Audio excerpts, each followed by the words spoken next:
इसीलिए सबसे पहली चुनौती जो आती है कि वो बड़े बांध बन रहे हैं और बांध परियोजनाएं चली आ रही हैं, इरिगेशन का रकबा बढ़ाया जा रहा है। लेकिन इससे बड़ी चुनौती ये थी, जो भारत का संविधान लागू होने से पहले, भारत में पहला आम चुनाव होने से पहले नेहरू ने कर ली, वो थी जमींदारी प्रथा का उन्मूलन। आज जो किसान भाई हैं उनके पास, आज भी हमारे यहाँ 85% जो किसान है उसे हम सीमांत किसान ही कहते हैं, उसके पास 2 एकड़ से कम जमीन है।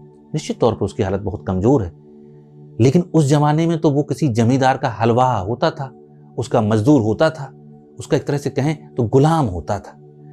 तो खून पसीना तो किसान बहाता था, लेकिन वो जमीन का मालिक नहीं होता था, वो किसी जमींदार का यहाँ नौकर होता था और उसकी मर्जी के मुताबिक उसे काम करना पड़ता था। पहला काम जवाहरलाल नेहरू ने किया, पहला संविधान संशोधन लेके आ गए। संविधान उन्होंने खुद बनाया था, उनके साथियों ने बनाया था, संविधान सभा ने बनाया था, डॉक्टर अम्बेडकर ने बनाया था। उसके लागू होने के बाद पहला संशोधन अपने हाथ से किया और उसमें यह कहा कि जमींदारी का उन्मूलन होगा। उसी की बदौलत है कि आज देश में छोटा ही रकबा सही, एक बहुत बड़ी संख्या में जो मजदूर हो गया था, जो हरवाहा था, उसके पास अपनी जमीन है और एक गुलामी की प्रच्छन्न जो प्रथा थी, छुपी हुई गुलामी थी, वो खत्म कर दी थी।